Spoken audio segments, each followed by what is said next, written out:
Anytime you're ready, Mr. Lally. Thank you, Your Honor. Good morning, sir. Good morning. Could you please state your name and spell your last name for the jury? My name is Brian Higgins, Higgins. And where do you live, sir? Barnstable County, Massachusetts. And how long have you lived there? I've owned that property since approximately 2018. And do you work, sir? I do. What do you do for this? I'm a special agent with the United States Department of Justice, Bureau of Alcohol, Tobacco, Firearms, and Explosives. And how long have you been doing that? Just over 15 years. Now, sir, prior to that, prior to your appointment with the ATF, what, if any, other positions, what did you do for work before that? I was a lieutenant with the Cambridge Fire Department. And how long were you a lieutenant with the Cambridge Fire Department? I was a lieutenant probably for about 8 years. Total, I was with Cambridge approximately 15 years. Now, at some point, did you reside in the town of Canton? I did. And when was that, sort of what year to what year? I think that it was shortly after my sister passed away. So it was probably 2017 I purchased that house, and I sold it in January of 2022. And do you recall, was that early January, late January? On or about January 5th. And when you sold that property, did you move down to Barnstable County, or did you live somewhere else as well? For a period of time, I rented an in-law apartment in West Roxbury, and I had my property on Cape Cod as well. And that in-law property in West Roxbury, that was in 2022 as well? Yes. Now, sir, if I could turn your attention to January 28th, 2022 into January 29th of 2022. Do you recall those dates? Yes. Do you recall what days of the week those were? I believe the 28th was Friday, and the 29th was Saturday. If I could take you back just to at least a day or so before that, specifically the 28th. On the 28th, where were you on that date initially? New York City. And why were you in New York City, sir? I was in New York City for the funeral services of Officer Mora and Rivera, who killed in the line of duty. And fair to say there was a large contingent of law enforcement there? Yes.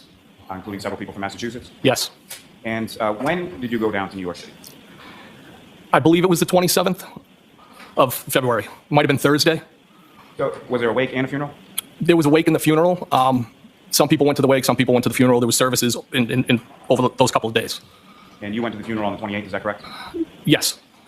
And at some point, do you make your way from New York City back towards Massachusetts on the 28th? Yes. And do you recall about what time of day that was? Late morning, possibly. And why is it that you were coming back on the 28th specifically? The anticipation of a blizzard. And how did you, you drove, is that correct? I drove my government vehicle down to New York for the services. And what kind of government vehicle was it that you drove down and back? That was a Dodge Ram pickup. Now, on the way back, who, if anyone, came with you for the ride back from New York City to Massachusetts? Brian Elbert, Kevin Elbert, and Eddie Hernandez. And who are they to you, and what, if any, relationship do they have to your work in law enforcement? Well, first and foremost, they're all friends. Kevin Elbert is a detective with the Canton Police Department. Brian Elbert was a sergeant detective with the Boston Police Department. Eddie Hernandez, also a detective with the Boston Police Department. And how long had you known each of these individuals? So out of the group, Eddie Hernandez would be the person that I knew the longest. I had worked with him back in the early 90s at the Mass General. Then it would probably be Brian Elbert. I may have had some contact with him when I was on the Cambridge Fire Department, assigned to the Fire Investigation Unit. And then Kevin Elbert would be probably the last in the three that I knew. Now, speaking to the Canton Police Department at that time, as far as your assignment went with work, where was it that you worked out of, or where was sort of your base of operations? Canton PD, I had an office there. And how was it that you came to have an office in Canton PD? That relationship, it was through Chief Berkowitz, born through a tragedy. When my sister passed away, we became friends, and he offered up the space because I had also moved there. So it was close. It was a jumping off point. And were you the only federal agent that had space within the Canton Police Department? I was the only one that had an office. I believe there was an HSI agent that might have had some access there to come in, hook up his computer and stuff. And there was also an MBTA police detective, transit police detective, who also had access there. But I was really the only one that maintained a desk, so to speak. And as far as your work or your familiarity with work as far as federal law enforcement officers, is that abnormal to have access to a local PD or have an officer or desk there? Objection. I'll allow it. No, it's not abnormal to have space within a department that you work closely with. Now, as far as the ride back is concerned, when you drive from New York City back to Massachusetts, about how long a drive was that? So typically it'd be I'd say like a 4-hour ride depending on traffic. This was longer, and I would also factor in the fact that we stopped and ate on the way back. And when you arrived back to Massachusetts, where specifically in Massachusetts is it that you first go? So the first place that we went was a Boston Police Department district in Charlestown, where Brian Elbert and Eddie Hernandez had parked their vehicles. Now, as far as you know, had they driven down to New York City, or how would they come to be in New York City if you know? I believe that Brian Albert, Eddie Hernandez, and Kevin Albert all flew down to New York. And they drove back with you because of the storm, is that fair to say? Yes. Now, after dropping them off there, where did you go from there? I went back to the Canton Police Department where I dropped off Kevin Albert, and then switched vehicles, got into my Jeep Wrangler, and I traveled up to the hillside in Canton. Now, as far as traveling up to the hillside in Canton, who, if anyone, did you have plans with, or who, if anyone, did you coordinate with as far as going to the hillside? Brian Albert agreed to meet me there. And as far as switching from your government vehicle to a personal vehicle, is that correct? Yes. And why did you do that before going to the hillside? Because I was technically no longer on duty, so to speak, even though I had been at a funeral. But, you know, I knew I would be consuming alcohol, and we have a policy against that. Now, as far as vehicles related to you, whether they be personal or work in the Canton PD, how many vehicles did you have at that location? So I would have had my government truck that I parked there. I would have had a surveillance vehicle that I parked there. And at times, it would sometimes flip in and out between a pickup truck that I had and the Jeep itself. And the Jeep that you were driving that night, can you describe the Jeep, or what it looked like, what kind of Jeep it was? So it's a 2011 Jeep Wrangler, gray in color. And at the time that I was driving it on the 28th and the 29th the next day, it had a plow on it. And the plow that you had affixed to the Jeep Wrangler, is that, how big a plow are we talking about? If I was to guess, it was probably 6 feet 8 inches. I believe they make them in two formats, 6'8" and I think 7'2". But I believe I have the smaller blade on that Jeep. And how often would you have, was that like a year-round thing, or how often, when about would you have that plow affixed to the Jeep? Inclement weather, or impending inclement weather. And is that something that you used, as far as, what if any use did you put the plow in front of the Jeep to? To help family and friends clear the property at the Cape. I had used it when I had the house in Canton. And so you go to the hillside. Do you know about what time it was that you got there? No, again, it would have been after I dropped off Kevin Albert. Definitely would have been dark at that time. And the hillside, is that an establishment that you're familiar with? You had been there before? Yes. And about how long was it after you arrived that Brian Albert arrived? Shortly thereafter, probably, because I had traveled back, dropped the vehicle off. He may have even beat me there because I went to the station and dropped Kevin off, but I don't think it was contemporaneous, but it was in close proximity. And once you got to the hillside, how long were you there, and how long was Mr. Albert there? So I had something to eat. I had something to drink. The approximate time, maybe an hour or so, and then Brian had left before me. I remained. He left. And if you know about how long before you left was it that Brian Albert left? Can you repeat that again? Brian Albert left before you, correct? Yes. About how long before you left was it that Brian Albert left? Maybe 15 minutes. And you had some drinks at the hillside, is that correct? I did. And do you recall what you drank that night? Usually what I drink all the time, Jameson and ginger. And as far as where Mr. Albert was going, what, if any, conversation did you have about that? He had told me that he was going down to the Waterfall Bar and Grill, which is in Canton Center, and that he'd be meeting his wife and some family and maybe some other people. And were you invited to come along? Yes. Now, the Waterfall, that's an establishment you're familiar with. You've been there previous times as well? Yes. And with respect to this evening, so you leave from the hillside and you go directly to the Waterfall? Yes. And if you know, about what time was it that you got to the Waterfall? Again, it was dark. It could have been around in the area, 9 o'clock. And when you get to the Waterfall, do you recall where in relation to the Waterfall you parked the Jeep at that time? No. So you come into the Waterfall, and where do you go? I went to a series. I saw Brian and his family, and there was a series of high tops, and I proceeded to the high tops where they were. Now, with respect to Brian Albert, how would you describe sort of your relationship around this time in January 2022? He's a good friend. He's a coworker. I had been working closely with his unit. I'd say he was a good friend. And through that sort of work and your friendship, were you familiar with his family as well? Yes. And so when you came over to the area where Brian Albert was, his wife was there, correct? Yes. And who, if anyone else, was there that you were familiar with or that you knew when you came? So it would have been Brian Albert. It would have been Nicole. I believe Caitlin was there. Caitlin Albert, Brian's daughter. Chris Albert, his wife, Julie. There might have been another couple, Matt McCabe and Jen McCabe. And as far as the McCabe's were concerned, how familiar were you with that? Casually. Now, at some point you come in, you join the group, is that correct? Yes. And how would you describe sort of, throughout the entirety of the evening or your time at the Waterfall, how would you describe sort of the mood or the demeanor of the group within the bar? It was a good time.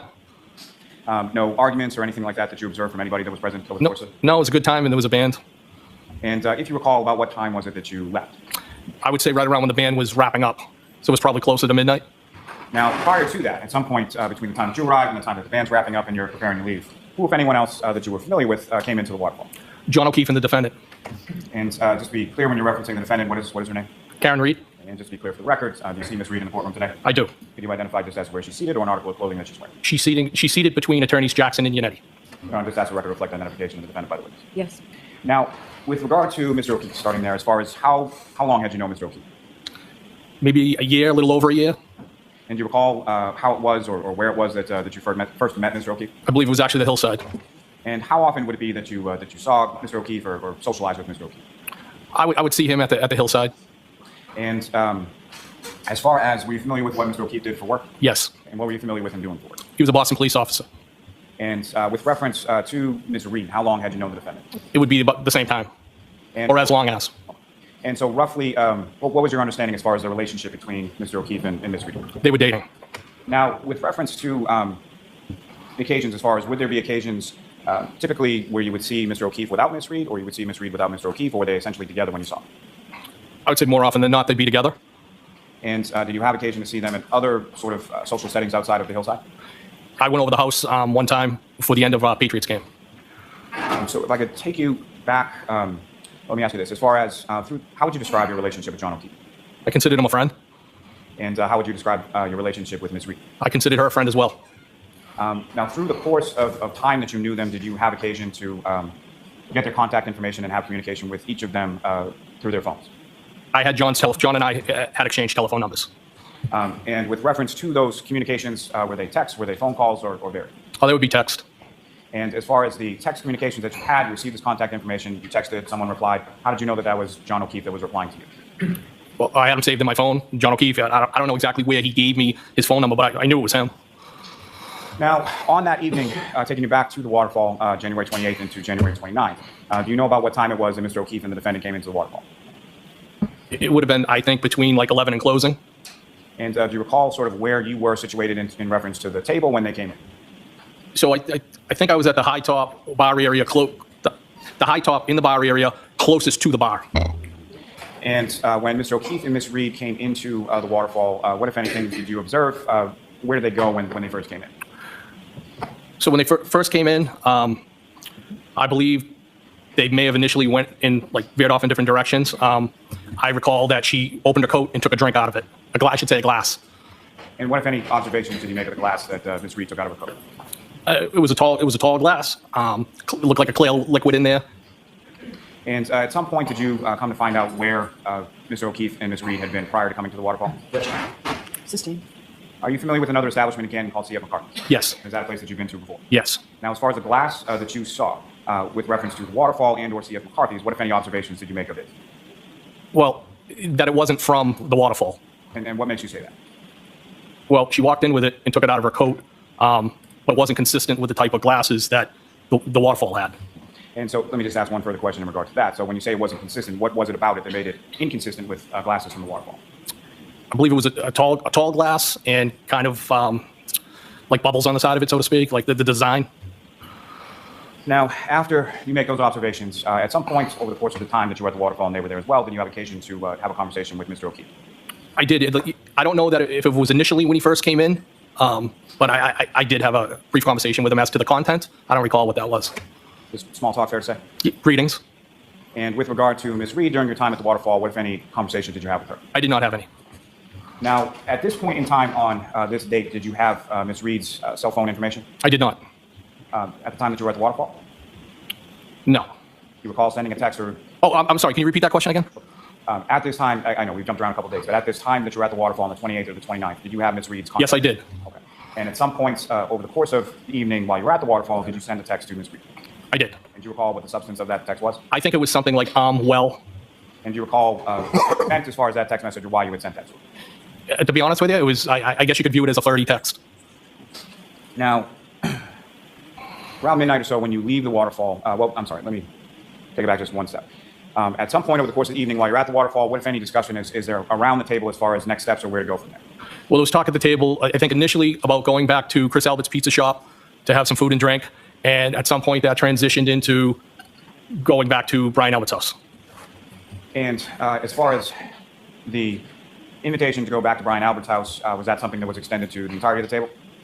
I took it as an open invitation to the people that were together at the table, yes. And Mr. Albert's house, is that somewhere that you had been to before?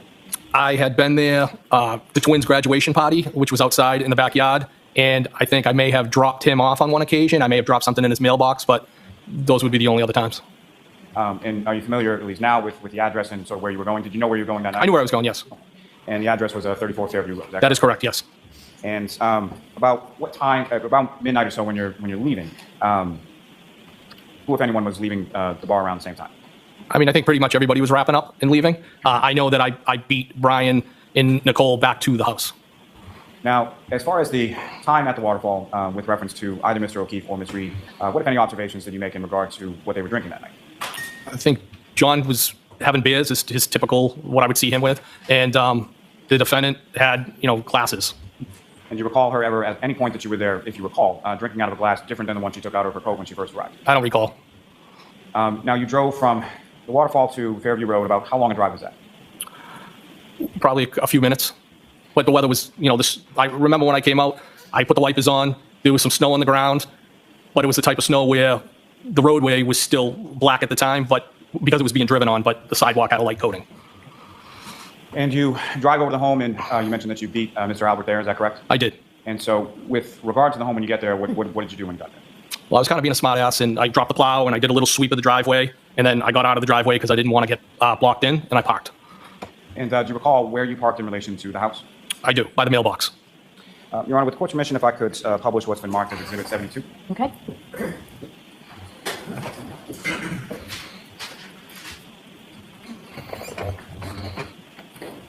And Mr. Higgins, do you recognize what's printed up on the screen there? I do. And what do you recognize that as? 34 Fairview. May I approach, Your Honor? Yes. Mr. Higgins, let me give you a laser pointer just press that there. So, Mr. Higgins, with that laser pointer now in hand, if you could direct the jury's attention to, if you see it in this photograph, where you parked your Jeep at. So the back end of the Jeep would have been right around the mailbox itself. And the edge of the driveway is right there. I wanted to make sure that I was not blocking the driveway or blocked in. And so the front of your vehicle would have pointed in which direction? I believe that'd be going towards Chapman Street. And so which part of your vehicle was the closest to the house? So the driver's side or the passenger side? So the passenger side would be closest to the house. So you parked along the front of the house or with traffic, correct? Yes. Okay. And you can take that down. Thank you. So you arrive at the house. You do, as far as the maneuver with the plow in the driveway, then you park the vehicle, and where is it that you go from there? Into the house. And when you get into the house, who, if anyone, is there, or who, if anyone, is coming in with you? So I might have been there. Well, it was about the same time that Brian and Nicole showed up. I don't know if they entered before me or I entered after them. I entered the house. What I recollect is that Brian Albert Jr. is sitting kind of at the island or in the island area, and I believe he was flanked by at least one female, possibly two, one on each side. And either of those females, did you know them? Did you recognize them? Did you know who they were? I may have recognized one I've seen before, but I didn't know them. And just lastly, before we go back into the house, when you park, when you do the sort of plowing in the driveway and then parking, did you see Mr. Albert arrive at the house around that time? When I parked the Jeep? Yeah. Well, yes. So I made the sweep, and as I could see the vehicle coming up, I made the sweep, got out of the way so he could park. So we had parked in the driveway around the time that you're parking on the street. Yes. And so when you come in the house and you see the people that you've described, where were they situated within the house? So I came through what I would call like a breezeway door. So there's a front door to the residence, there's the garages, and in between there is a like a breezeway door. I came in through there, and it's kind of like you're in the kitchen. I think there's like an island, so to speak. You may be able to sit at it, and Brian Albert Jr. was right there, and again flanked by one, if not two females. Now, at some point after your arrival, who, if anyone else that you were familiar with, came by the house? I believe it was Jen and Matt McCabe. You know about how long it was after you arrived that they arrived? No, I don't know. I mean, I don't think it was much longer. People started, flowed in at that point. And beyond sort of the kitchen area that you were describing before, where else did you go within the house that night? At one point, briefly, Brian Albert showed me some photographs, family. I believe primarily it might have been of his son who had recently been in the Marine Corps. Gone into, I should say. And do you recall, or why was he showing you specifically like those photographs of his son in the Marine Corps? Because he's proud. Now, as far as yourself and or Mr. Albert, what, if any, familiarity or what, if any, background do you or Mr. Albert have with regard to the military? Brian was in the Marine Corps. I was in the Army. Now, this period that you're talking about in the other room, about how long a period was that? It was brief. And beyond yourself and Mr. Albert, was there anyone else from the group that you described that was in the room at the same time as you and Mr. Albert? I don't think so. I think Nicole may have popped in for a second, but I'm not 100% positive on that. And as far as, do you know approximately what time you left the house on Fairview that evening? I'd guesstimate it was anywhere between 12:30 and 1 o'clock, but I'm not 100% positive. So relatively short period of time, is that correct? It was a short period of time. I knew kind of from the onset when I got in there, it probably wasn't going to be a long time because I'm not a beer drinker and that's what they had. So I was probably one of the first people to leave. Now, for that entirety of the time that you were there, did you go anywhere else within the home beyond what you described as far as the kitchen and the living room? No, Did you go upstairs at any time? no, Did you go downstairs in any sort of basement area at any time? no. And when you exited the home, do you recall which of the two doors that you described that you would have exited from? The same door I came in, the breezeway. Now, during the time that you were there, similar to what I asked about the waterfall, how would you describe sort of the mood or demeanor within the home? It was fine. I mean, everybody was happy. And at any point in time while you were at 34 Fairview, do you, any of the people that were in the house, do you recall seeing them go outside of the house and come back or anything like that? I can't say definitively I saw anybody come in or out of the house, but I think somebody might have been in the process of maybe being picked up. And not anybody that you were super familiar with, is that fair to say? I think it was one of the females. Now, with respect to the front of the house, at any point in time that you were inside of the house, was your attention drawn or did you look out the windows or the door or anything like that? No. And when you were in the kitchen area, do you recall sort of how you were positioned in relation to the windows facing the front of the house? So I would have had my back to that area, my back to the door that I came in. And specifically with reference to Mr. O'Keefe and Ms. Reed, at any point in time did you see either of them inside the house or outside of the house or around the house or anywhere around 34 Fairview Road? Absolutely not, no. And at any point in time over the course of the evening, what, if any, communication or text or anything did you send to either of those two people while you were at the house on Fairview? While I was at the house, I think I shot a text just to John. Where are you? I think that's what it was. And if you recall, did you ever get a response to that text? No, there was no response. So after you left the waterfall, when you left the waterfall, was Mr. O'Keefe and Ms. Reed, the defendant, still there? I can't say 100% no. But after you left the waterfall, at any point in time, did you speak to, text with, or communicate in any way, shape, or form, or see in any way, shape, or form either Mr. O'Keefe or Ms. Reed? Well, again, the only person I shot the text to while I was at the house was John, but after I left the waterfall, I never saw John O'Keefe or the defendant again. Now, when you left from the residence, and again, you're not sure what time that was, Between 12:30 and 1 o'clock. and do you recall who amongst the group was still at the house at the time you left? I think I was probably the first person to leave. So all of the other people that you've described would have still been in the house when you exited from the house. Yes.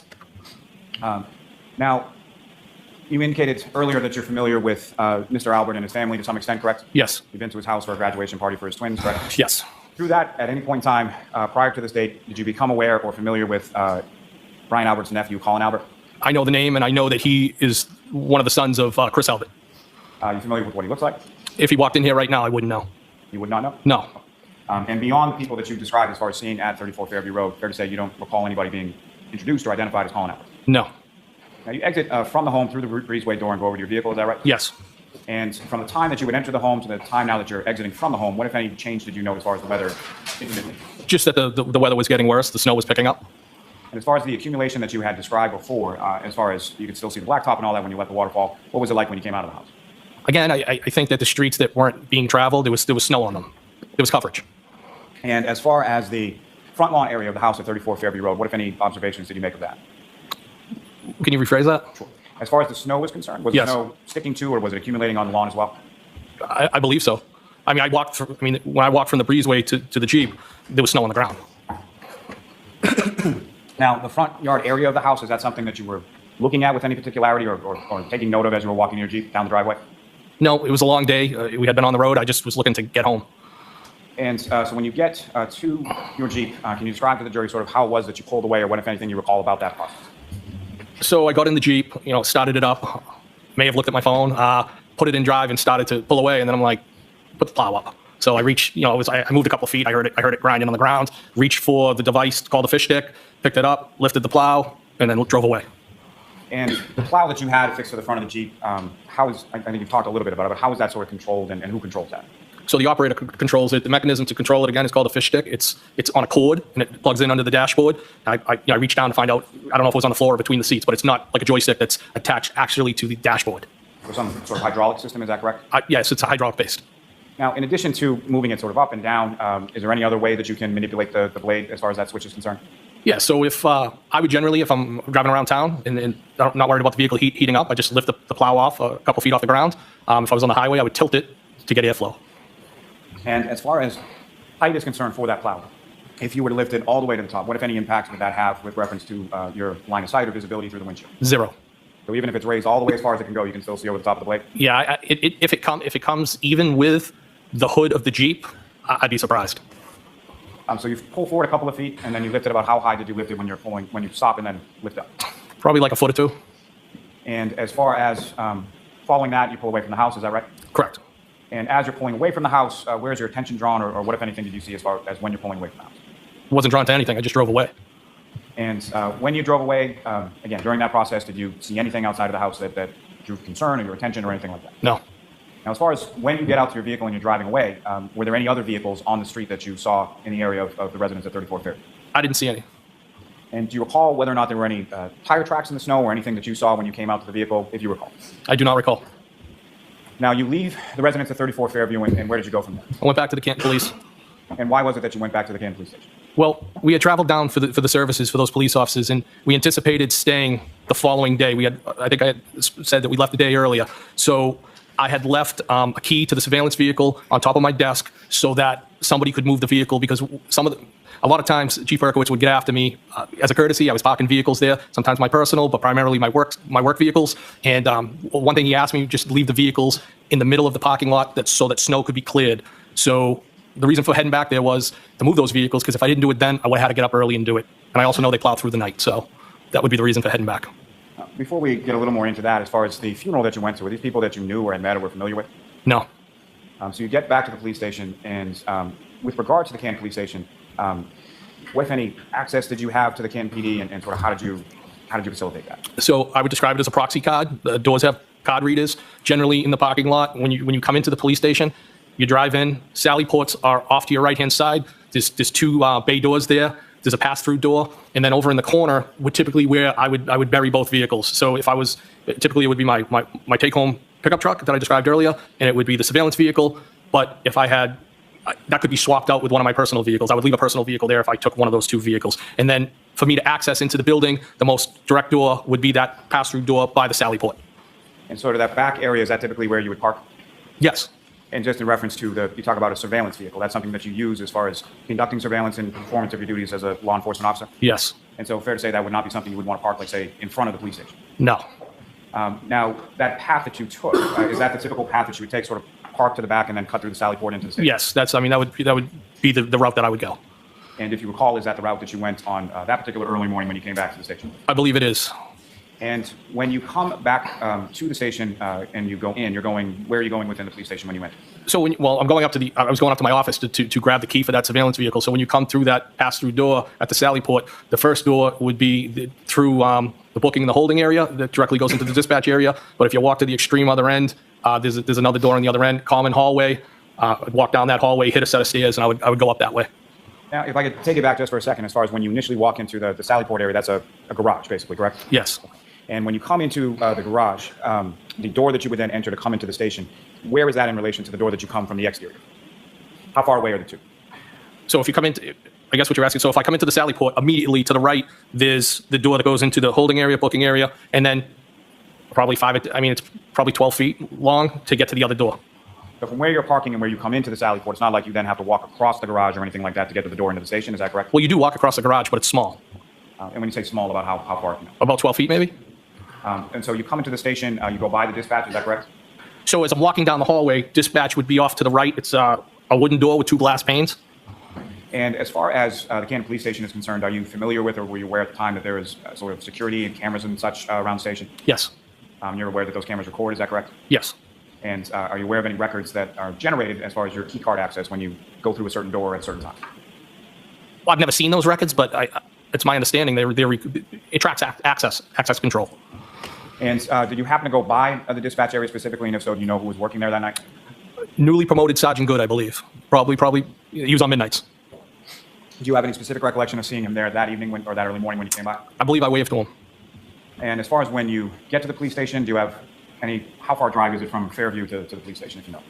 Well, I mean, the weather was picking up, so it probably took me a little bit longer to get back, but it's probably 5-10 minutes maybe.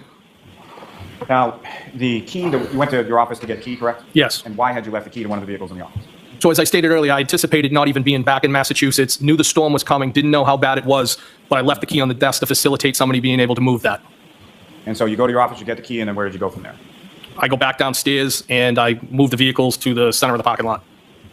And then at some point you leave, is that correct? Yes. Do you know about how long it was after you moved the vehicles around that you left Canton PD? Not long, but I'd be guessing if I gave you a time. And so where did you go from there? I went back to West Roxbury, And which vehicle that you've described, which of those vehicles did you use to get from Canton PD to West Roxbury? the Jeep Cherokee, Jeep Wrangler, sorry. And if you know about what time was it that you got home to West Roxbury? Could have been somewhere around 20 or 2. I'm not 100% positive. So sometime between 1:30 and 2 a.m., is that roughly around? Yes. And when you get home, do you recall like what it was that you did when you got home? Well, it was a long day. We had traveled, the traffic, it just seemed like it dragged on forever. But I think I did what I typically do after being out, having a couple of drinks. I had something else to eat, and I believe I might have had another couple of drinks, and either laid on the couch or laid on my bed. And typically I would fall asleep if I was on the couch and wake up and go into the bedroom. I don't know what location I was in at that point. Now, after you fall asleep at some point later on that morning, or something, you wake up obviously at some period, correct? Yes. And do you recall what it was that woke you on that morning? I mean, for lack of better words, my phone, both my work and my personal phones were blowing up. They were going off. And if you know about what time in the morning was that occurred?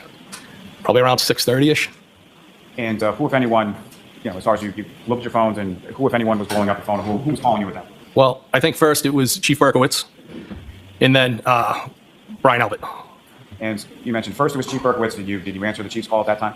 No. And was that abnormal for the chief to be calling you at that time of day? No, he's an early riser, and typically when he was working, again, we also had a friendship. He would call in the morning, kind of like checking in with each other. So I just kind of blew, like, why are you calling me this early? Kind of just blew it off. But then when I saw Brian Albert calling me, like, that kind of caused me some concern, because I'm like, why is he calling me? He was out with me all day yesterday. We both had the same long day, and I was concerned at that point. And so you answer the phone from Mr. Albert, is that correct? Yes. And what, if anything, did you learn from him, or what, if anything, did he tell you? Objection. I'm going to sustain the objection at this point. So you receive a call from him and you have some sort of conversation, correct? Yes. Now, prior to that, from the time that you got home to the time that you answered this call from Brian Albert, do you recall having any phone calls or conversations with anybody during that time period? No. And specifically, did you talk to Brian Albert on the phone at any point between the time you left his home and the time that you woke up the next morning to his phone call? No, I did not. Now, the previous day, over the course of it, we're all waking up in New York and then driving home and going to the hillside and going to the waterfall and going to Mr. Albert's house. Had you and Mr. Albert communicated via cell phone, whether it be text or phone call at any point in time during the course of that day? You mean the day before? Yes. Yes. So he was fairly recent in your contacts, is that correct? Yes. And so as far as that phone call that you received from Mr. Albert, based on whatever information that you learned from that, what did you do then? I got dressed and went right over to the house at 34 Fairview. And when you left your house in West Roxbury and went back to 34 Fairview, what were you driving at that point? I was still in the Jeep Wrangler. And if you know about what time or so was it that you arrived back at 34 Fairview late that morning? Maybe a little after 7. And when you arrived there, what, if anything, did you see? I mean, I just went into the house. As far as outside of the house, when you arrived there, what, if anything, did you see outside the house? I don't recall. Maybe a police car. I don't remember. Now, with regard to starting with the weather, when you woke up and you were driving back to 34 Fairview, what was the weather like at that point in reference to when you had gotten home to West Roxbury the night before? It was real bad. And as far as when you get to the house at 34 Fairview, sometime around 7 a.m. or so, where is it that you parked in relation to the home at that point? I might have went in the driveway. I don't remember specifically where I parked. And as far as other vehicles there, how many other vehicles, were there more or less vehicles there that morning than there were when you were there the night before? I couldn't say definitively. And when you come into the house, who, if anyone, is it that you see inside the house when you get there? So I saw Brian. I saw Nicole. Brian Jr. may have popped in and out of the same kitchen area that I was in before. Jen and Matt McCabe. And then a short time later, Julie Albert showed up. And Julie Albert, when she showed up, what, if anything, did you observe her to have with her when she showed up? Like a box of donuts or muffins or something like that. And as far as the house when you come in, similar to the evening before, but how would you describe sort of the mood and demeanor of the people in the house when you arrived there later on that morning, sometime around 7 or so? The people were pretty distraught And did you know why they were distraught? because John had been found on the lawn. And is that why you had gone to the house? Yes. And when you received that information or were informed of that,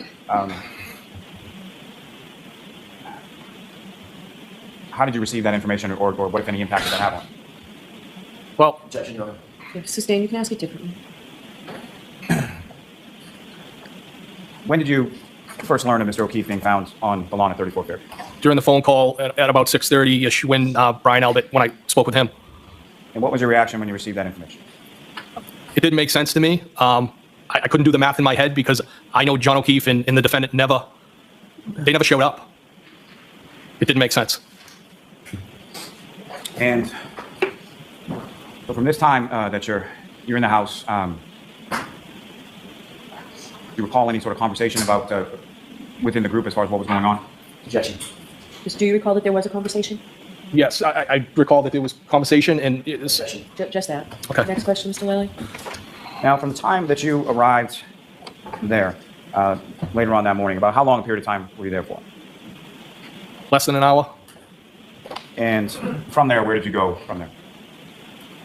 I don't know if I went back to the police station or I went to West Roxbury. Might have been the police station. And if you went to the police station, why would you have gone to the police station at that point? Because I was still trying to put things together in my head. I was upset. Those would be the reasons. Do you recall whether or not, bless you, do you recall whether or not you were at the police station that day? Yes, No, I'll allow it. yes, I'm pretty sure I was there. And do you know about how long you were there or about what time it was that you were there? No, I couldn't say specifically. And after you left the police station that day, where did you go from there? At some point, I probably went back to West Roxbury. I don't specifically remember. Now,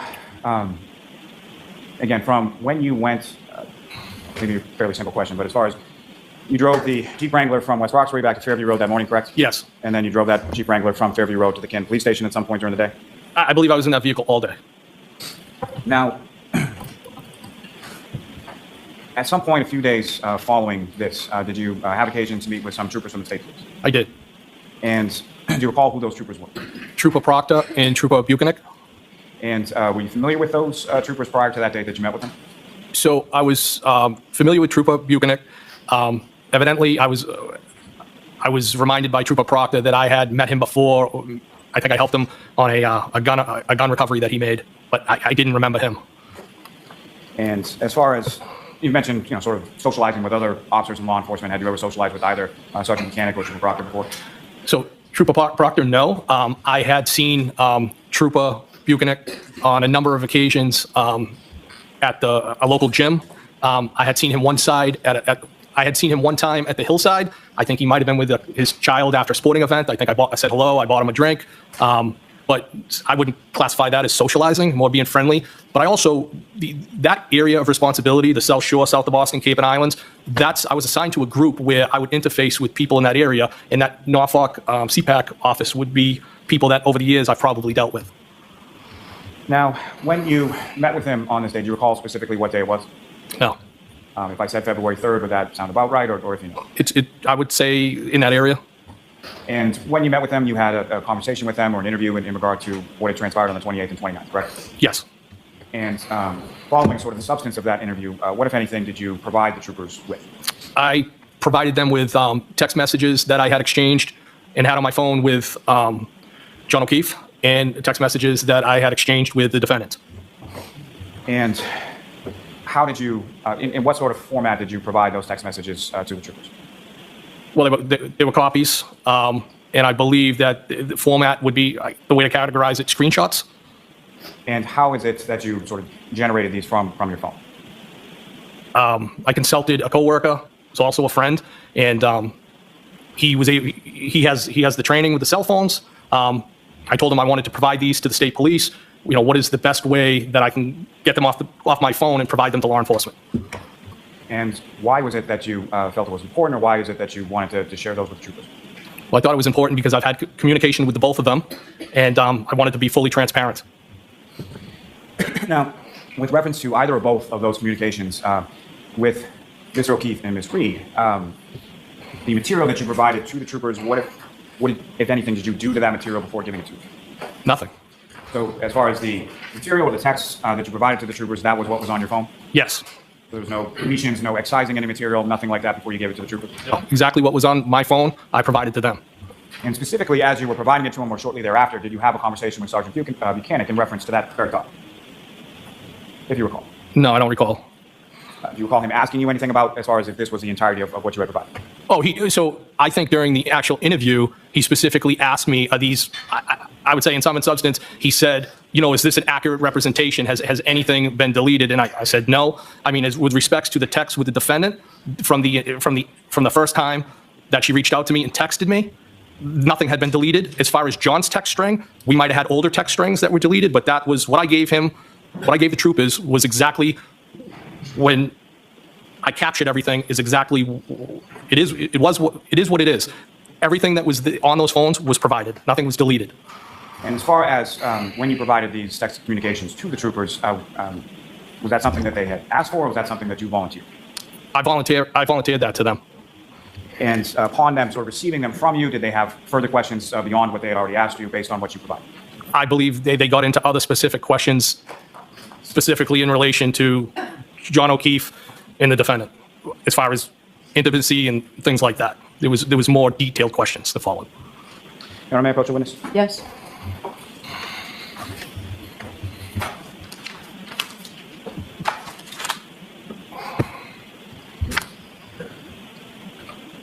Lisa. Thank you.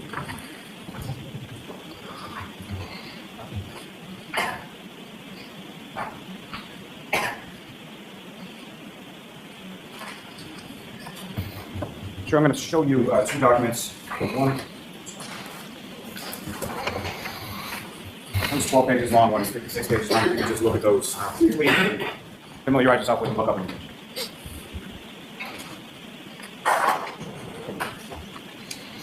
do you recognize what those are, sir? I'm sorry, could you say that again? Sure. My apologies. Do you recognize what those are, sir? Yes. What do you recognize those? So those are the two documents that I provided to the troopers during the interview. And the shorter one, who, if any, one is those communications with? John O'Keefe, And the longer one, about 56 pages long or so, who, if any, one of those communications with? the defendant. May I approach them? Yes. Almost introduce in a minute. Okay. So we'll do them separately, please. So the first 12-page one. Thank you. Thank you.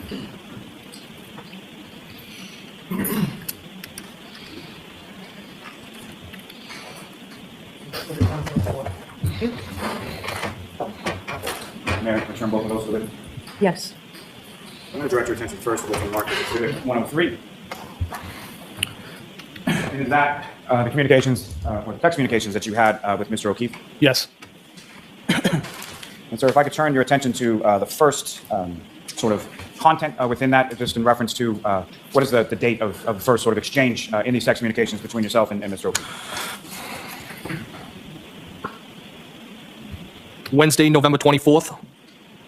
And in general, can you describe to the jury what that conversation was about on Wednesday, November 24th?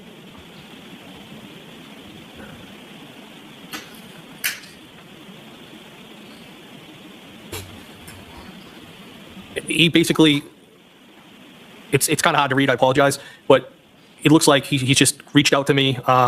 He said, "What's up, pal? Where are we going to hang local? We are going to hang local. Are you drinking?" So he's out and he's trying to see where you are and if you want to meet up. Yes.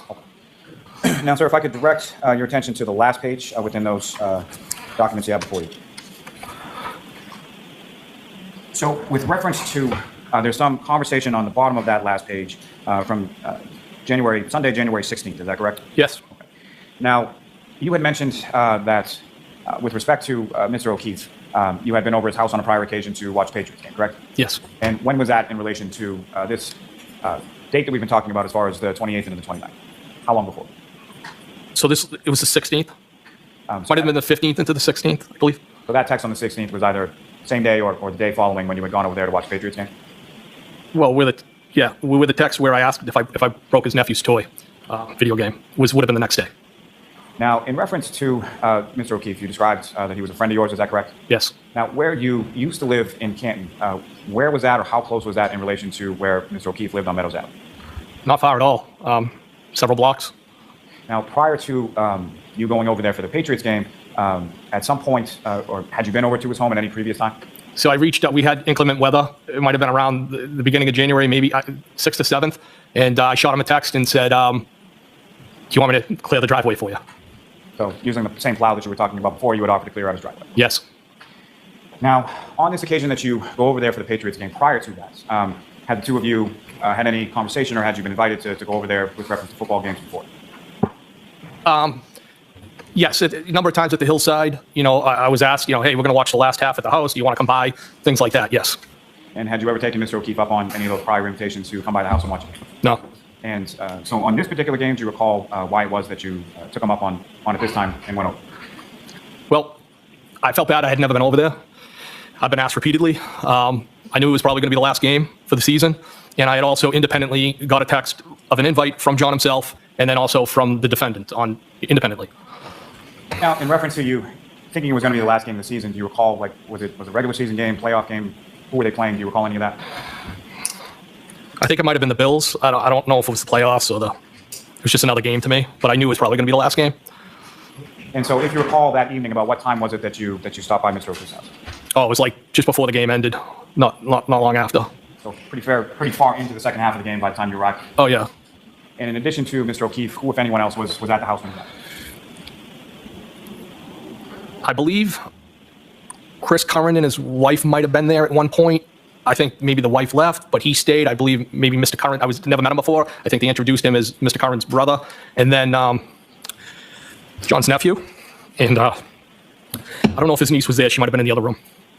And the defendant, Ms. Reed, was she there as well? Yes. And as far as the Currans are concerned, are those people you're familiar with, and how do you know them? Again, the hillside. I met them there, and I believe through John O'Keefe. How well did you know them at that point? Not very well. Now, you mentioned that John's nephew was there. Had you ever met him before? No. And what, if any, interaction did you have with his nephew while you were there? I'll allow it. We were playing video games together. And so the text, if I could direct your attention back to the text communications before you with Mr. O'Keefe on that last page. Specifically, there's text that exchanged between the two of you on Sunday, January 16th, correct? I see the text. That's about 9:30 in the morning, is that correct? Mr. Lally, on this last page, which one is it? 1, 2, or 3? About the middle of the page. John. Can you repeat that again?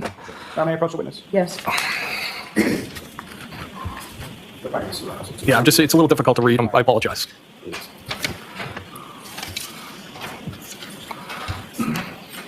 So I would direct your attention to about there, which says Sunday, January 16th. Do you see that, sir? Yes. And that indicates about 9:33 in the morning. Yes, I see it.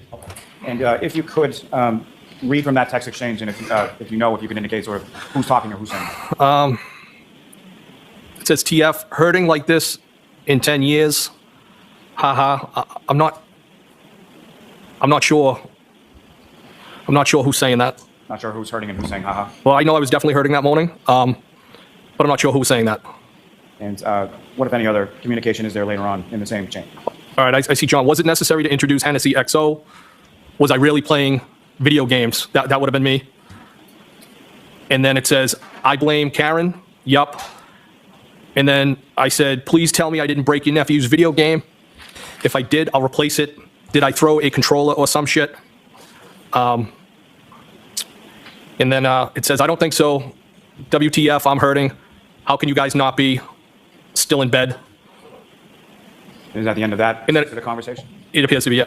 Yes. And the next conversation begins on what's indicated as Saturday, 12:20 a.m. Is that correct? Yes. Is it your recollection that that was January 29th?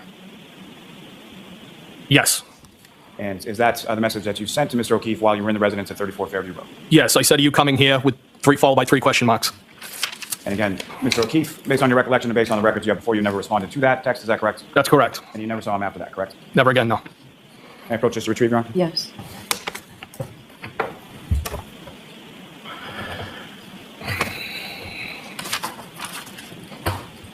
Your Honor, may we approach? Yes. Jurors, feel free to stand up and stretch. Mr. Lally, go right ahead. Thank you. Your Honor, may I approach the witness? Yes. Presenting before you now a separate series of documents about 118 pages in length. Page number gives you a reference on the side here. In general, do you recognize what those are? Yes. And what do you recognize those to be?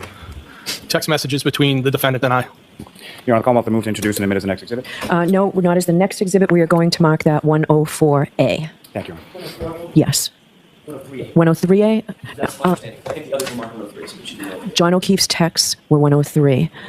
Understand. So it's 104A.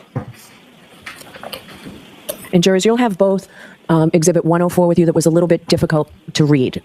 What we've taken all this time for as counsel was great to work out a form that is much clearer for you to be able to read, and that will be attached or right with Exhibit 104. Okay? Thank you. All right, Mr. Lally. Thank you, Your Honor. Now, Mr. Higgins, first, Your Honor, may I request permission to publish the Your Honor screen? Yes. Starting with page number 1, still.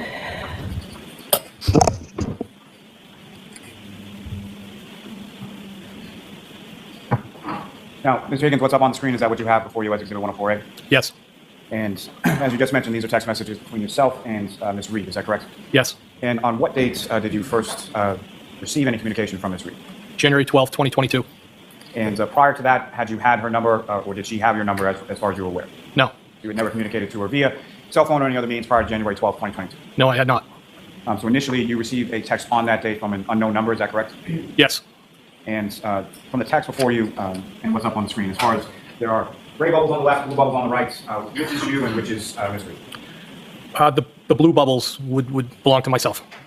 So the other bubbles would be Ms. Reed. Is that fair to say? Yes. And so that initial communication you received on January 12th, 2022, that's about 8:27 p.m. Is that correct? Yes. And what was the content of the message that you received? You want me to read it? Yes, please. Hey, Brian, it's Weed Whacker. And how did you respond to that? Question mark. And if it's helpful to you, sir, if you can't see the screen sort of from where you are, you can read along in the exhibit before you. Okay. Now, as far as that communication is concerned, is the Weed Whacker, what, if any, meaning did that have to you? Or So ultimately, it was based off a interaction with the defendant, kind of a nickname that she adopted. And how did that nickname sort of come to be, or what, if anything, transpired between the two of you that led to that? So I was leaving, I believe, my residence one day in Canton, traveling down Pleasant Street. I saw the defendant along the side of the house on the Pleasant Street side using a weed whacker, and I gave kind of a beep of the horn, and the defendant gave me the finger. So I realized that she clearly must not have recognized me possibly because of what I was driving. I was in my work vehicle. So I spun the vehicle around, and as I pulled up to roll down the window, she said something to the effect, "Get the fuck away from me. My husband's a Boston cop." And then I rolled down the window more, and she clearly recognized me, who I was in that vehicle. And did that become sort of a recurring theme in subsequent conversations that you had with Ms. Reed? Yes. Now, sir, if I could direct your attention to page 6 within that exhibit before you.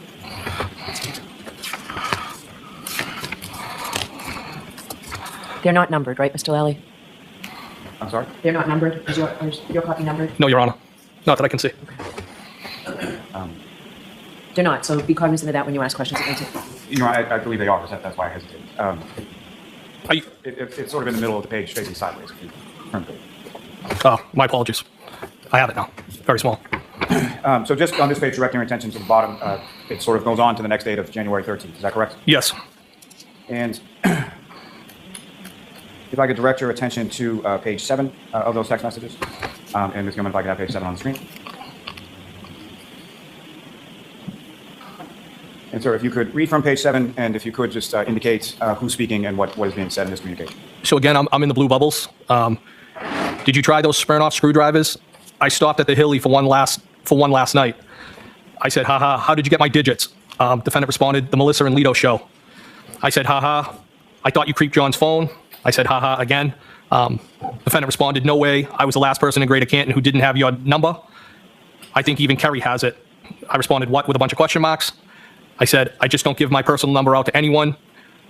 How would Kerry have my number with a bunch of question mark? And the defendant responded, Melissa had it. As far as in those communications, the reference the defendant makes to the Melissa and Lito show, do you know what that means? The two individuals that I also know from the hillside. And the Kerry person that she refers to, do you know who that is? I believe that's Kerry Curran, Chris Curran's wife.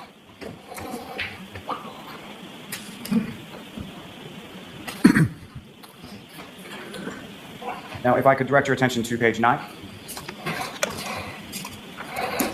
And Ms. Gilman, if I could have page 9. And again, sir, if you could read from page 9 as far as that conversation goes and just indicate whom is speaking at different points. Okay, so the defendant said, I prefer weed whacker. I responded, that's the thing about nicknames. Defendant said, we were tossing around the idea of a short vacay with the current show, wanted to see if you were game. I responded, you don't have a say. I believe I was referring to nicknames. And I said, vacation where? Defendant responded, I know. They need to happen organically. I'm the queen of nicknames.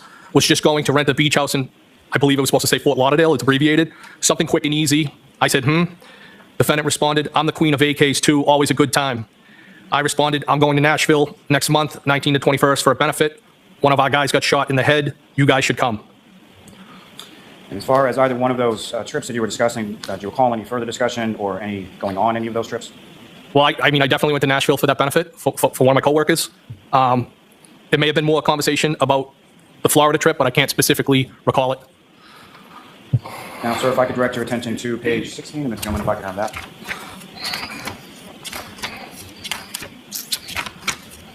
And this is on that same date of January 13th, is that correct? I believe so. The date's not at the top here, but I believe it is. And again, sir, if you could read from that page of communication as far as who was speaking and what was said. So there's a photograph of somebody with a weed whacker. The defendant said, no, you're not a creep. I said, nope. She said, you're kind of a loner, which I used to be. I responded, no, not really. I have a ton of buddies, but I only let a handful of friends in that I'm tight with. So you think you got me figured out? And then I typed circle of trust in quotes. And sir, if I could direct your attention to the next page from 17. And Ms. Gilman, if I could have that. And again, sir, if you could read from page 17 as far as what is said and who is talking. So the defendant said, yeah, I said loner, not loser. I assume you know a lot of people, PPL, people abbreviated. You never really can figure anyone out completely. Your dad died when you were young, and I responded, he died in March of 2020. I'm so not a loser, you won't figure me out, LOL. Defendant responded, no one is a loser, I just didn't mean loner to imply friendless. I'm sorry that's recent. It wasn't COVID, was it? I responded, cancer. Defendant responded, I know you date girls who don't lock the house behind them, and you are private and observant. I'm sorry, what kind? I responded, lung, brain, kidney, and pelvis. How do you know all these things? LOL. If I could turn your attention to the next page, 18. And again, sir, if you could read from that. In the blue bubbles is me. I said, you're funny. Defendant responded, yikes, wow, that's rough. Jesus, I'm sorry. We chat a lot at the hillside. I responded, don't be sorry. Life is hard sometimes. I always figure it out. Then I said, who chats? ? Defendant responded, life is hard, but losing people is the hardest. So I'm sorry. We chat. I responded, that's all you got? We chat? Sure, you're from Brockton. Spit it out. Defendant responded, you and I chatted about the girl who kept forgetting to lock the door. I said, oh, she has been out of play like for 3 months now. And then I believe it starts to say out of rotation, ? And then, sir, if I could direct your attention to page 20. And again, sir, if you could read from that. I'm in the blue bubbles again. I said, I just got a Saturday invite. The defendant said, did you say yes? ? I said, not yet, with a bunch of periods, but did respond. Defendant said, what did you say, Mr. Elusive? I responded, no, I just don't want to intrude on your couples night. Haha, I'm shy. The defendant responded, we prefer to hang out with non-couples. Bob Gallery is probably coming too, solo. We'll probably do cards or something at some point. I'm inviting you. And I said, haha. Now, sir, is that the Saturday night that's being referenced there? Is that the same night that you had gone over to the home at some point for the Patriots game? Yes. And if I could direct your attention to the next page, page 21.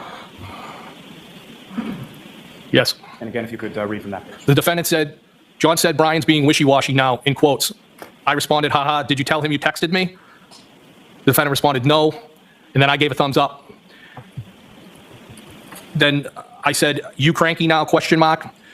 Defendant said, haha, no, just stop being so anti-couples. Most couples don't even like each other. I said, name a few. Defendant said, name a few? I don't know. All of them, ? They all want to hang out with single people. And then I said, Thank you. Sir, if I could direct your attention to page 26.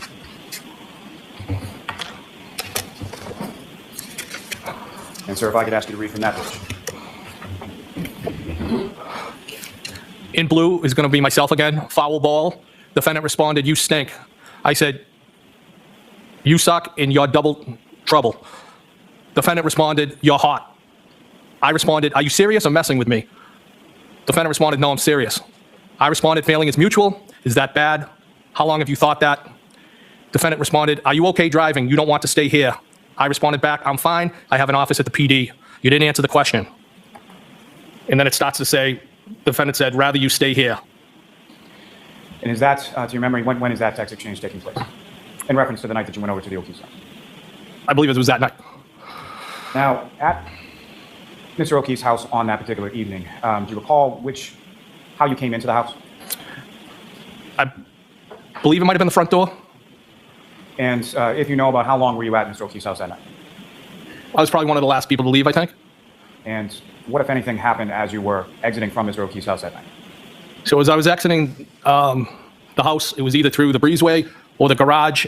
And as we were walking out, the defendant planted a kiss on me. Now, before you went out that way, where was Mr. O'Keefe? Did you say goodbye to him or anything like that? I think I said goodbye to him. He might have been in the bathroom. I'm not 100% positive where he was.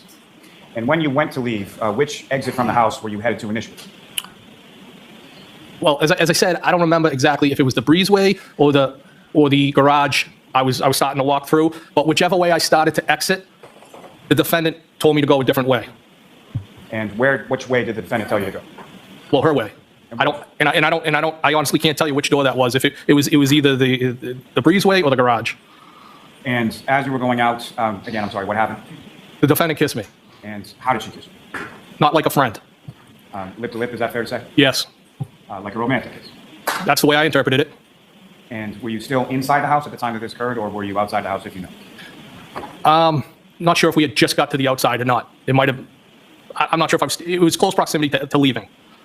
And what was your reaction to that? I was taken back. Was that something that you were expecting? No. And about how long was it between when the defendant kissed you and when you left? Oh, almost immediately. Now, sir, if I could turn your attention back to the exhibit before you on page number 27. Please. Yes. Again, sir, if you could read from that page and who's speaking. So I'm in the blue bubbles, and I said, I think you're messing with me. The defendant said, why do you think that? I responded, because this is so out of left field. Where did these feelings come from? Defendant responded, I just think you're like me. I said, meaning, question mark. Defendant said, do you have your own kids? I said, I have no kids. How am I like you, question mark, hello? And defendant responded, aren't we alike? I responded, I think so. So why did you get my number and reach out to me? And I think the defendant put a question mark on that bubble, I believe. Or I might have, I don't know. Now, that conversation as far as you asking her about why she reached out to you, how often was that question asked by you through the course of these text communications? Well, the extent of the actual communication via text between the defendant and I was between January 12th and January 29th when John passed. On the 28th and 29th, the 28th, I sent a text, as we spoke about before, when we were at the waterfall. That text didn't respond. There was a text sent by the defendant to me the next day. So in that time period between the 12th and the 29th, there was 9 days that the defendant and I exchanged text messages. With that being said, those text messages, I don't believe, were every day, consecutive days. There was 9 days in between the 12th and the 29th. And so as far as that questioning, as far as posing to her, why did she reach out to you, was that something that you asked once or more than once? Yeah, I asked it more than once, and during the pendency of this communication, I was basically trying to suss out what the intentions were of the defendant.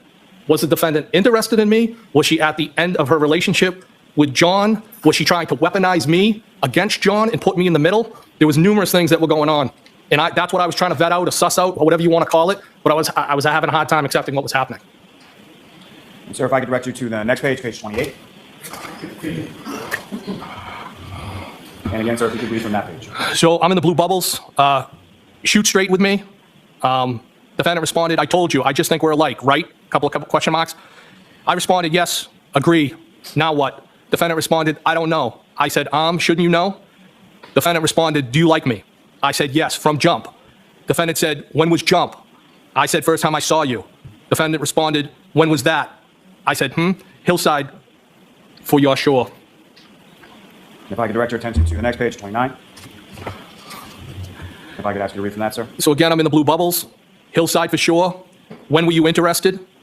Defendant responded, I don't know, you're just my type. I responded, you think you can handle me? I thought you were happy, question mark. Defendant responded, how do you know if I'm happy? I said, I just assumed. Defendant responded, are you hard to handle? I may have put a question mark. Then I said, what do you like about me? Defendant responded, I just feel like you're from my neighborhood. I said, yes, yeah, ditto. Defendant responded, and I think you're hot. And if I could direct your attention to the next page, page 30. If I could ask you to read from that, sir. I'm in the blue bubbles again. You really think that? I have always thought that about you. Defendant responded, what? I responded that you're hot, smart, witty, but I didn't think you were interested. Defendant responded, witty? I responded, yeah, meaning quick with a response. Tell me why you got my number and reached out to me. Defendant responded, just thought we were the same / from the same neighborhood. I responded, are you afraid to say what's on your mind? What's in your mind? And then I said, on. Defendant responded, no, didn't I? No, didn't I? Question mark. And sir, if I could turn your attention, to the next page, 31, and ask you to read from that. I'm glad I'm in the blue bubble again. I'm glad I stopped by. I should have come earlier. Do you really live in Mansfield? Defendant responded, yeah. I was basically begging you. I responded, you don't have to beg me. I meant to say beg. Defendant responded, huh? I said, I will give you what you want. How are you texting right now?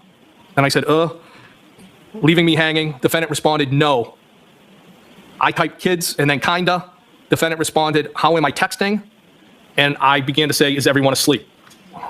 As far as the communication from the defendant indicating, yeah, I was basically begging you, what did you take that to mean? That she wanted me to come over? And if I could turn your attention to the next page, 32. If I could ask you to read from that page as well. So it starts off with the defendant saying, I just wide awake on my phone. Yes, they are. I said, I should have stayed LOL. So now what? Question mark.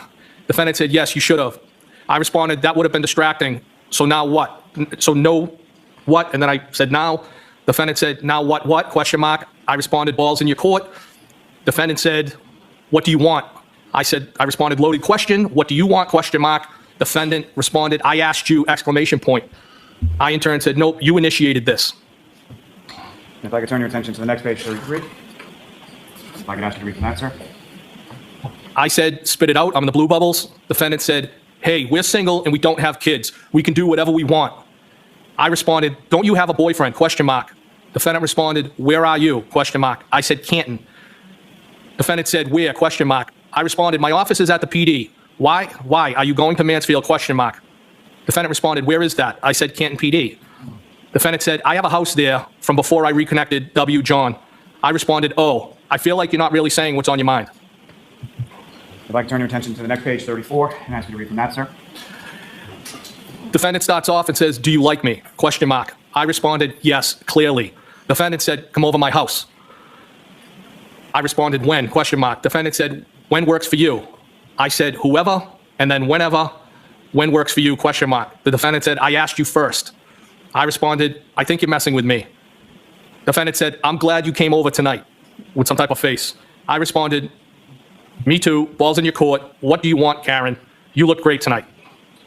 If I could direct your attention to the next page, 35, and the last, or second to last blue bubble down the bottom, starting with, are you glad? Do you see that?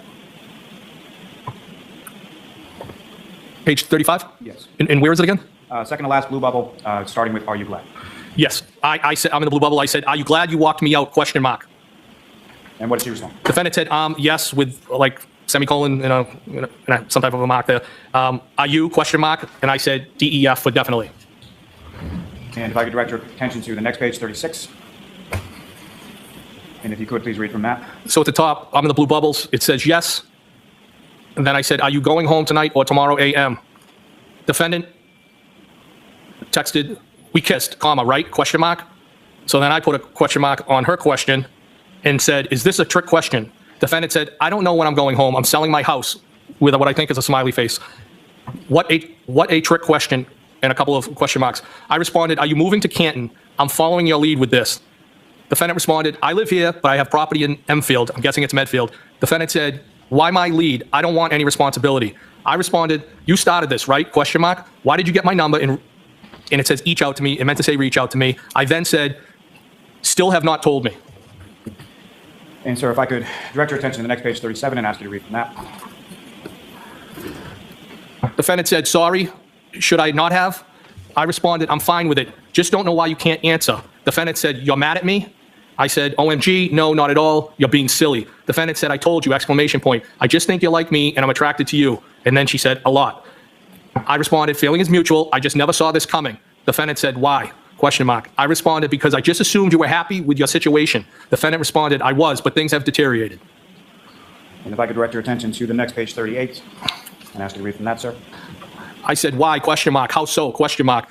What did Melissa say when you asked for my number? Question mark. Defendant responded, it is very, very complicated. He and I dated when we were kids, and then his sister died and everything got fucked up. I responded, he seems very into you.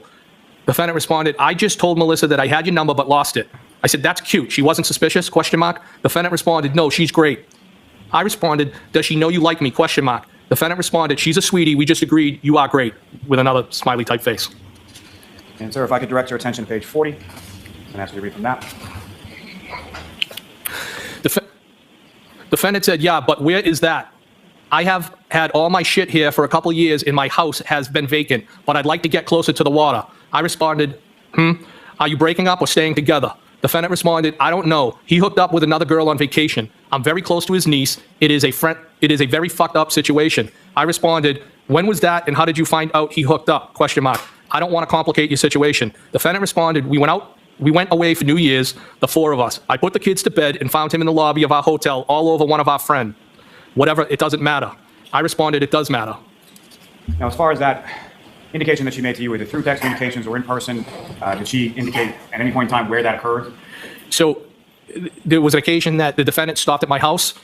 And again, the conversation that took place at my house was in relation to, again, sussing out and trying to figure out if this was everything that I stated before. Like, was this legitimate? Was she seriously interested in me? Was she at the end of her relationship with John? And during that, there was touch on that topic, and I became to realize, it was my understanding at that point that this incident took place in Aruba on New Year's Eve, based off the text messages and the conversation at my residence. This was something that she brought up not only in the text communications with you, but in person in communication with you as well. Yes, I mean, outside of being over there for the game, there was only one time that the defendant and I ever interacted on a one-on-one basis. If I could direct your attention to the next page 41 and ask you to read from that. So I'm in the blue bubbles and I said, did they bang? Question mark. The defendant responded, does that matter? Question mark. I said, sorry, I was just asking. I was just trying to figure shit out. Defendant responded, it doesn't really matter. I said, okay, I won't ask again. Defendant said, I don't care, with a smiley face. It doesn't matter. I responded back, okay, hear you loud and clear, Karen. Defendant responded, okay. I responded, why are you getting your thing all twisted up over simple questions? And then I typed thong. Defendant responded, I'm not. I am, question mark. I responded, you're kind of getting defensive. Defendant responded, not at all, with an exclamation point. Thank you, sir. If I could direct your attention to page 46. Ask you to read from that.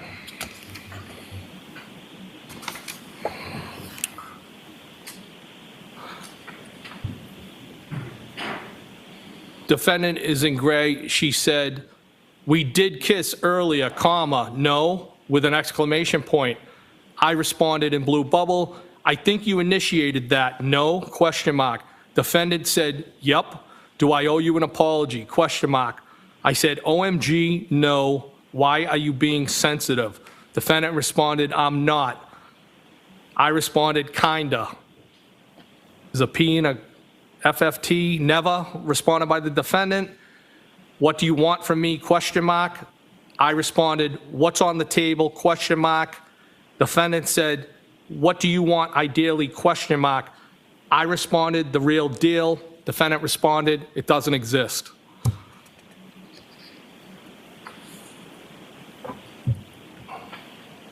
Thank you, sir.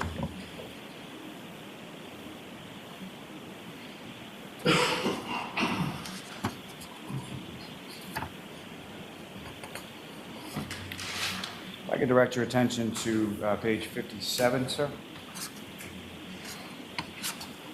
and ask you to read from that.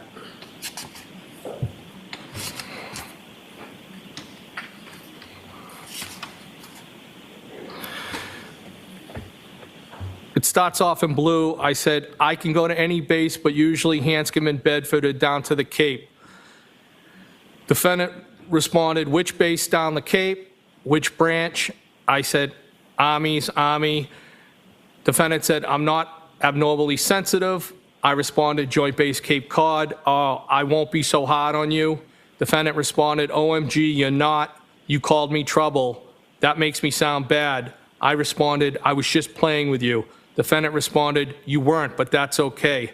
I responded, stop being sensitive, please. Defendant responded, I'm not. Now, sir, in reference, in that page of text communications, you made reference to a base down the Cape, is that right? Yes. And where is that in relation to where you live in Barnstable County? So I can utilize one of the gates to get onto the base. I can get fuel. I can shop. I then can hit the Bourne Bridge, and I would use that as a cut through at the time when I was splitting my time between two different properties. Is there also like a duty-free shop there? There is, yes. And at some point throughout the course of the text communications, did you offer to pick something up for the defendant from that shop? I believe so. If I could direct your attention to page 60.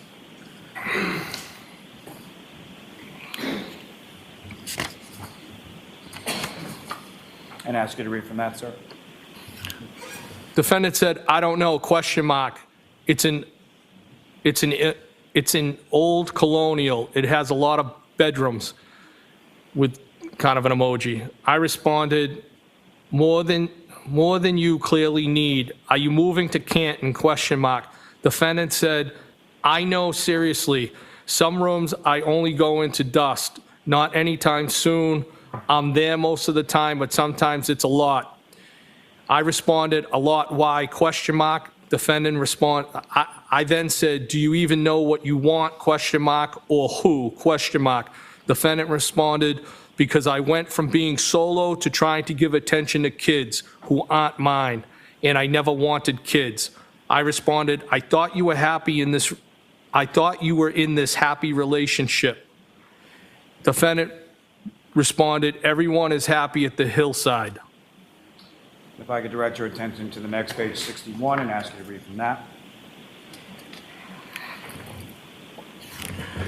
So it starts off with the defendant. It said, everyone is happy at the hillside, exclamation point. I responded, oh God, you avoid things. Defendant responded, it's just very, very complicated, dynamic with the four of us. He isn't cut out for what he's doing, and the kids present constant issues. I responded, I think he believes he is doing the right thing. Defendant responded, well, of course he is, but his heart isn't in it.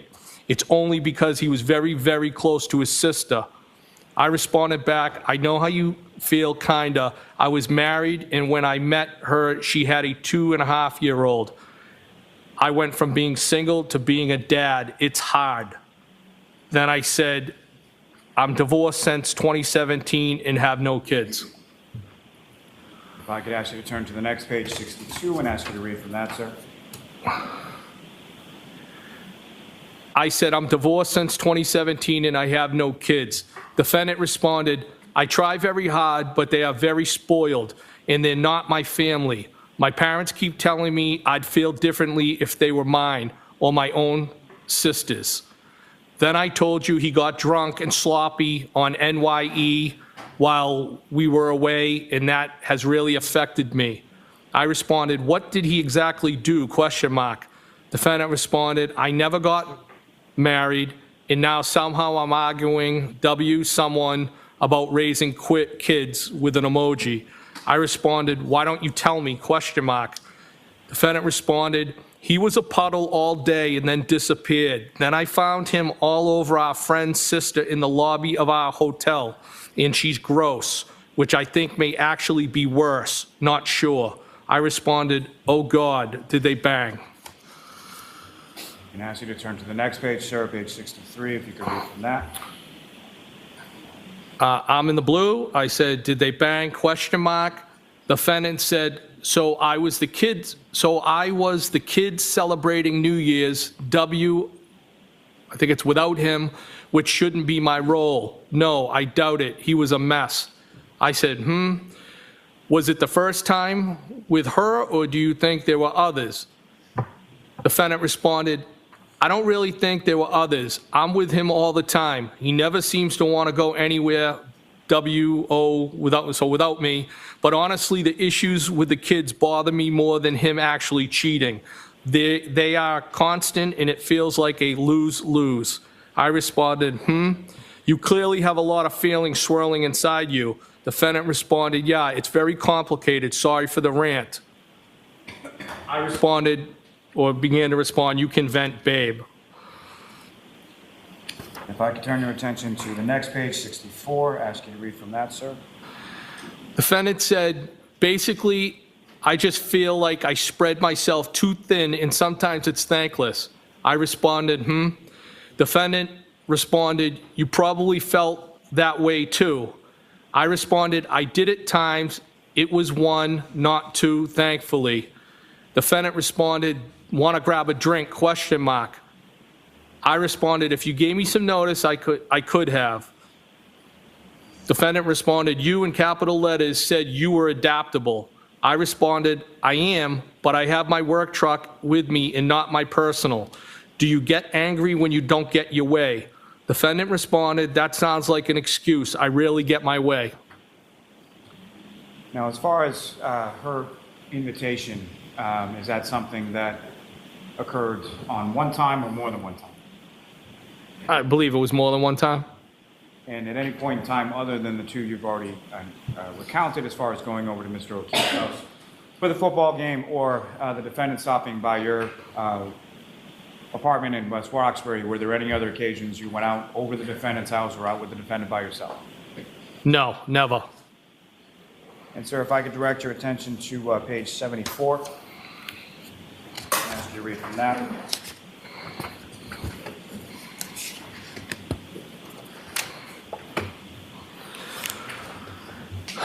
Defendant said, are you single, ? I responded, yes. Defendant said, I don't think it's out of left field. Wasn't I already begging you to come over last Saturday? ?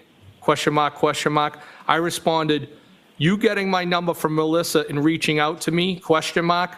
Defendant said, and on vacay and probably a few other occasions. I responded, you didn't really beg. Defendant said, I asked at least twice. How do people usually reach out to each other? ? I responded, why would I have thought you had any interest in me? ? Usually do it when they do live with, do it when they do live with someone. And then I said, do not do it. Defendant responded, maybe, maybe not.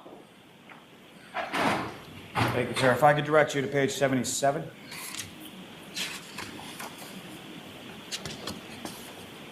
And ask you to read from that, sir.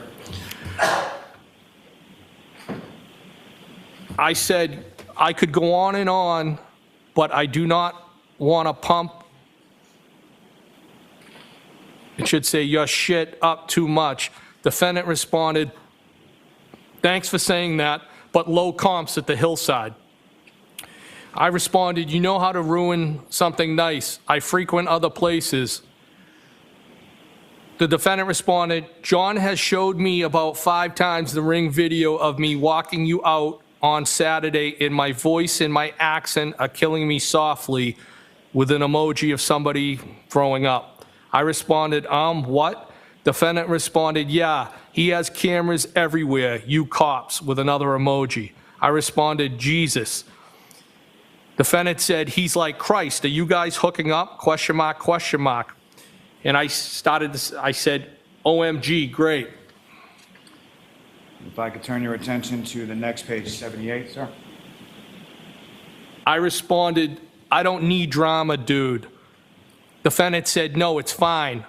I responded, seriously? Defendant said, I'm serious, with an exclamation point. I said, you legit planted one on me.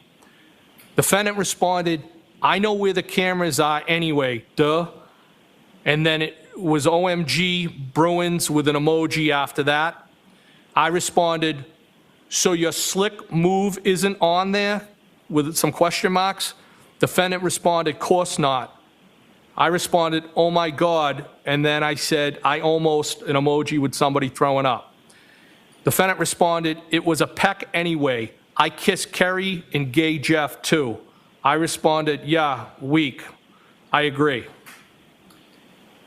Now, as far as cameras at Mr. O'Keefe's house, is that something that you were aware was there prior to that conversation with the defendant? No, not that I recall. If I could turn your attention to the next page, 79.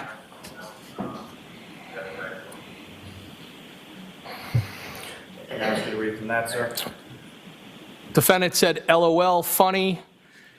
I responded, so now he is jealous of me, question mark. Defendant said, no, with an exclamation. I told you, he likes you a lot. I said, which makes this worse, question mark. Defendant said, you said or did something at the bar last week, and he goes, I like Brian more and more. I responded, I think he's a good dude too. Defendant responded, yeah, he is. I responded, funny. What's your end game? What do you want from me? You will just confuse it should say the shit out of yourself because I'm a lot of fun. Now, sir, the he that you're referring to in those text communications, who was that, just for clarity? John O'Keefe. And if I could direct your attention to page 84. And ask you to read from that page, sir.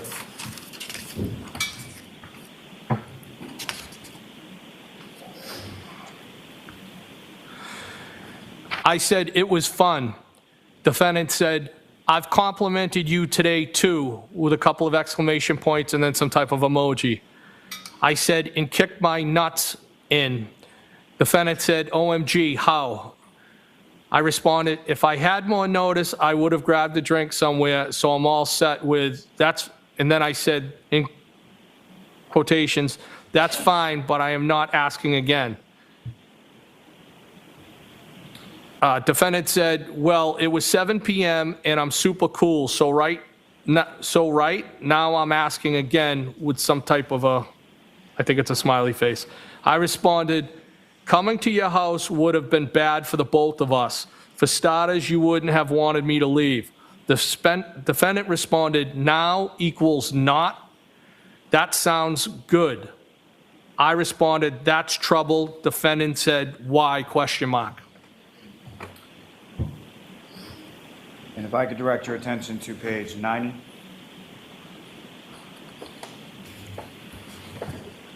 Ask you to read from that, sir. 9-0? 90, yes. The defendant said, no, I'm busting your chops, it's okay. I responded, no, you are sensitive, nice try. You don't think if I came over for a drink, we would have gotten carried away. Defendant said, you in capital letters said you were adaptable and tons of fun. I took that as an invite for an invite. And I responded, oh, okay. Defendant responded, I'm 42. I know what happens when you invite someone over for a drink. I responded, you're the master of avoidance, so you think I would just give it, meant to say give it up. Defendant responded, I've been a lot in my life. I have a little bit of cop DM mindset, and then said, been through. And if I could direct you to the next page, 91, sir. Defendant said, what am I avoiding, question mark. I'm not afraid to be direct. I responded, some of my questions. Defendant responded, okay, which? Ask again. I said, nope, tricks are for kids. Defendant responded, I'm pretty sure we would have hooked up. I responded, okay. Defendant said, I can't say that, question mark. I said, of course you can. Defendant said, did I miss any other questions, sir, question mark. Probably, are you having a drink right now, question mark. Defendant said, yeah, on my second. I said, show me what you got. And if I could direct your attention to page 99.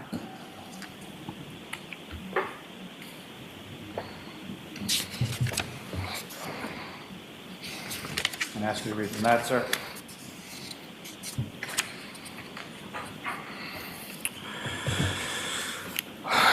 Defendant said, none of that is true, exclamation point. I'm not talking to other guys, and I have issues with John, and things are far from perfect. You just happen to know about him, BC, I guess, because we all hang out at the same bar. I'm sure you talk to other girls. That's what single people do. I'm not married, neither are you, neither is John. I responded, was that your attempt at a lecture or deductive reasoning, question mark? What do you want from me, question mark? Defendant said, that's just how I think / feel. You don't need to approve. I've already answered that last question a couple of times, I think. I responded, I'm not judging you, never have, never will. Defendant responded, you shouldn't. I don't know what your private life is about, nor is it my business. Thank you, sir. If I could now direct you to page 102 and ask you to read from that.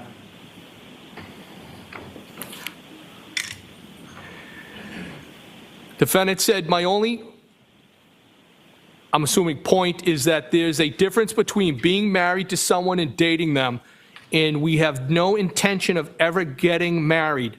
The point of dating is not to get tied down. If you're not confident, you should be, in my mind anyway. The first two, but I don't care too much about the other girl. I responded, okay, so he is cool with you dating other people, question mark. Defendant responded, and I'm not happy per se, just realistic that there's cracks and it's far from perfect. I doubt it. If he's seeing someone else, I wouldn't want to know either way. He probably feels the same way, and you probably feel that way about whoever you hook up with. I think that's normal. I responded, okay. Defendant said, you don't agree with me, question mark, question mark. If I could direct your attention to page 107.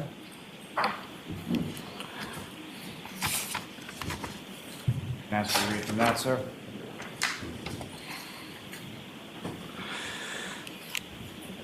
Defendant said, at a bar, question mark. I responded, I wasn't suggesting anytime soon. I know you're with your friend. I meant my house. Probably after 8. Defendant said, probably after 8. I responded, okay, if you don't wanna, that's fine, no pressure. Defendant responded, I will a drink. It looks like I tabbed the bubble with a question mark. I then said, what do you drink, question mark. Are you out now, question mark. Defendant responded, sorry, I'll drink whiskey if that's what you're having. I responded, haha, send me a pic of you two. Now, you had testified earlier about some occasion prior to the 28th when the defendant had come over your house in West Roxbury, correct? Yes. In this page that you just read, as well as some of the successive pages after that, is that sort of arranging for that to occur after she goes out or leaves from a friend out in Boston? I believe she was out with a friend that night in Boston, a female friend, yes. And that evening when she came over your house, about how long was she there? Not long. And so what happened when she arrived, or what, if anything, did the two of you talk about? It was kind of more of this. It was a kind of wasn't an interrogation. It was a face-to-face version of trying to suss out and vet, like, what is this all about? Again, I mean, you know, I'm not proud of these text messages. It is what it is. I'll take responsibility for them. But, you know, John was a friend at the same time, and I certainly wasn't. If they were at the end of the relationship, they were at the end of their relationship, but I wasn't going to have somebody utilize me and weaponize me against somebody that I liked. And it was just a weird experience. It was, I don't think either one of us finished a drink. It was, like I said, it was this type of like, what is this all about? And then she left. I think I might have asked her to text me when she got in, so I knew she got home. Now, that evening or at any other point, and at any other point in your friendship or your relationship, whatever, however you want to term it, was there any other sort of intimate contact beyond what you've described occurring as she walked you out that night you were over at Mr. O'Keefe's house for the patrons? Are you asking if she ever kissed me again? I'm asking if there was any kissing, any sexual relationship, anything at all between yourself and the defendant. Absolutely not. In referring to my residence, when she stopped by, it was just, I was very uncomfortable, and it was just an uncomfortable situation. Just a weird vibe. That's the best I can describe it. And lastly, sir, lastly as it applies to this, turning your attention to the last page, number 118. And there's a couple different dates from the middle to the bottom of the page, is that correct? There is. If I could ask you to start reading from, excuse me, where it says Sunday, January 23rd, 9:40 p.m. Defendant, so Sunday, January 23rd at 9:40 p.m., defendant texted me, phone works, and then an emoji with arrows going like both ways. And I responded, thought you were all set, question mark. Defendant said, with talking, question mark? No. I said, are you sure? And she didn't respond, and I believe I said, that was it for that, the 23rd, I'm sorry. So then the next date that any text communication was sent between the two of you would have been Friday, 11:32 p.m., is that correct? That's correct, that would have been when we were at the waterfall. And again, what does the text say there? Well, That's from you to her, is that correct? yes, And then the next text communication is the following day, or Saturday, the 29th at 11:54 a.m., is that correct? yes. And who is speaking in that communication, and what is said? That is the defendant, and the defendant said, John died. And did you respond to that at all?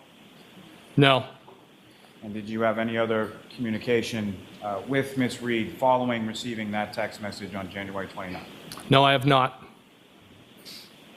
Thank you, sir. Ms. Gilman, you can take it.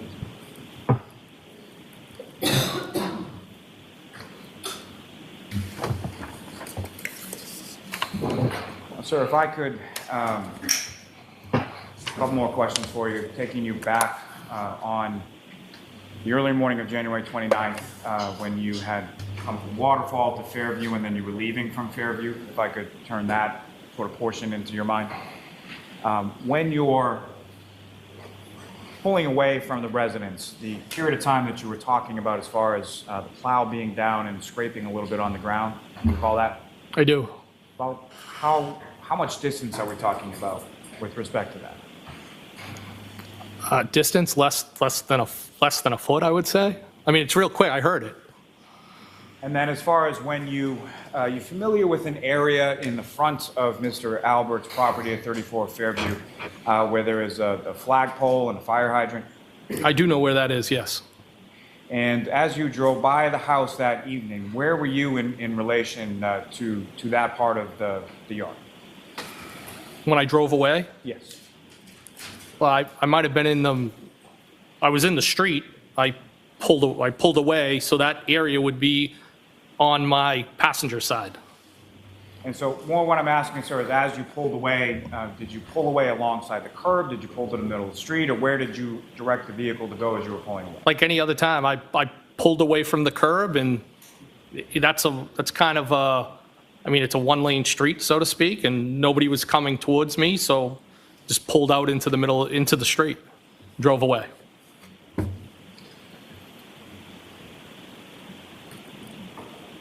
If I may have a moment, Your Honor. Yes.